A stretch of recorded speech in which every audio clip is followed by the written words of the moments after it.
hello लोगोफोर आंनि बे बड' स्मार्ट टेक्न'लजि चेनेलाव नोंथांमोनखौ बयखौबो बरायबाय लोगोफोर गुगोलनिफ्राय मोनसे आपडेट फैदों जोबोद इम्पर्टेन्ट बे भिडिअआ गासैबो जोंनि जिमेइलफ्रा गासैबो डिलीट जालांजोबगोन मा थारिखआव डिलीट जालांगोन माब्ला जालांगोन आरो मानो जालांगोन आरो बेखौ डिलीट बबे जिमेइला डिलीट जानाय नङा आरो बेखौ डिलीट जाहोआलासिनो दोननोबा नोंथाङा मा खालामनांगोन बे भिडिअनि गेजेरजों आं नोंथांमोननो खिन्थागोन आसा खालामो भिडिअखौ फार्स्टनिफ्राय लानानै जोबजासिम नायलांगोन होननानै लोगोफोर जोङो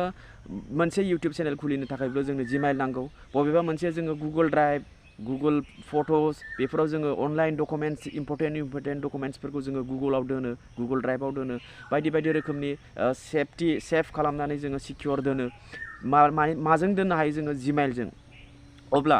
जाय बिथांमोना गोबाव सम जाबाय जिमेइला क्रिएट खालामनानै दोननाया बाट बे बिथाङा जेबो एक्टिभिटी खालामाखै इनएक्टिभ खालामनानै दोनदों बेखौ बेयाव जेबो नोंथाङा खामानि मावाखै आपडेट खालामाखै बे जिमेइलफोरखौ लगिन खालामाखै जेबो नायाखै बेफोरबायदि जिमेइला डिलीट जालांजोबसिगोन लोगोफोर हमनानै ला नोंथांनि इउटिउब चेनेल दङ बबेबा इउटिउब चेनेलनि मोनसे समाव इउटिउब चेनेल खुलिनानै दोनदों नोंथाङा साबस्क्राइबाराबो मोजाङै जानानै दङ वाच टाइमआ मोजां जानानै दङ भिडिअबो नोंथाङा आपल'ड खालामगासिनो दंमोन बाट नोंथांनि मबाइला साडेनलि गोमाबाय खावजाबाय बा बायबाय बा नोंथांनि मबाइला गाज्रि जाबाय अब्ला नोंथाङा सानदों जे नेक्स्ट गोदान मबाइल लाब्लासो आंनि चेनेलखौ जार्निखौ स्टार्ट खालामफिननोसै होननानै नोंथाङा जुदि दोनोब्ला बे नोंथांनि जोबोद गोरोन्थि जागोन जुदि नोंथांनि जिमेइला चेनेलनि जिमेइला गुबुन मबाइलावबो जुदि लगिन गैयाब्ला अब्ला नोंथांनि जिमेइला डिलीट जालांनो हागौ खिन्थालांगासिनो माब्ला डिलीट जालांगोन मा समाव डिलीट जालांगोन आरो गोबाङानो जोङो गुगोल ड्राइभआव जोङो गोनां फटोस दोनो मेम'रि मोनसे समाव नायनो थाखाय जाहाथे मबाइला गेलारियाव थायोब्ला फटोसफोरा गेलारियाव थायोब्ला डिलीट जालांजोबो मा समाव मा जायो मिथिया खिन्थु गुगोलाव जोङो सिकिउरै दोननो हायो सिकिउर खालामनानै दोननो हायो जोङो इमेइलनि थ्रुयैसो दोननो हायो बेफोरबायदि जुदि नोंथाङा गोबाव समनिफ्रायनो फटोफोर दोनोब्ला गुगोल ड्राइभआव बा गुगोल फटोसफ्राव नोंथाङा बे जिमेइलखौ लगिन खालामाखै खनसेबो नोंथाङा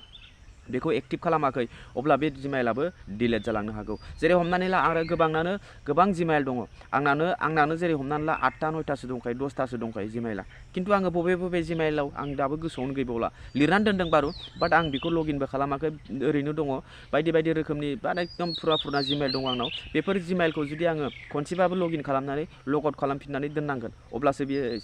सेफ थागोन बेबो 2 स्टेप भेरिफिकेसन नोंथाङा लागायनांगोन नङाब्ला नोंथांनि बे जिमेइलाबो थानाय नङा उरायलांजोबगोन नोंथांनि चेनेल दंमोनब्लाबो गासिबो नोंथांनि चेनेला जिमेइल एकाउन्टआ डिलीट जालांजोबगोन मानो होनोब्ला जोङो 2 स्टेप गोबाङानो माने हेक जालांगासिनो 10% जुदि जोंनि अल इन्डियायाव भारतआव 10% जिमेइलफ्रा डिलीट जालांजोबगोन आरोखि लोगोफोर 10% होननानै बुङोब्ला बे 10%नि गेजेराव नोंथांनिबो नाम्बार फैनो हागौ नोंथांनिबो जिमेइला डिलीट जानो हागौ लोगोफोर बेनिखायनो फैगौ डिसेम्बरनि मासाव बे गासैबो फाल्तु ओरैनो गोलैसोनानै थानाय जिमेइलफ्रा गासैबो डिलीट जालांजोबगोन बेनिखायनो जुदि नोंथाङा गावनि जिमेइलखौ सिकिउर आरो नोंथाङा मोजाङै मोजां लाखिनानै दोननो सानदोंब्ला नोंथाङा पार्सनेल गोनां डकुमेन्ट्स बा फटोस बायदि रोखोमनि नोंथाङा इउटिउब चेनेल क्रिएट खालामखानाय बा बायदि रोखोमनि लेनदेन जिमेइलजों एक्टिभिटी खालामदोंमोनब्ला नोंथाङा जुदि दा खालामथ'वाखैब्ला नोंथाङा खनसे बेफोरखौ जिमेइलखौ लगिन खालाम पासवर्ड होनानै लगिन खालामनानै नोंथाङा आपडेट खालाम बेफोरबायदिनो मोनसे एक्टिभिटी खालाम प्रफाइल सोलाय चेन्ज खालाम नाम बायदिसिना चेक खालाम डेट अफ बार्थ बेफोरबायदि एक्टिभिटी खालामनानै नोंथाङा आरो लागिले लग आउट खालामफिन बिदिनो मासाव खनसे खननैखौ नोंथाङा बेफोरबायदि खालामखानानै दोनखाथारनांगोन नङाब्ला मा ओरैनो नायगोन गुगोला जे नोंथाङा बेसे गोबावनिफ्राय बे जिमेइल ओरैनो गोलैसोनानै दङ बेखार नामा बियो माथो एक्टिभिटीखौनो खालामाखै अब्ला बेफोरबायदि जिमेइलखौ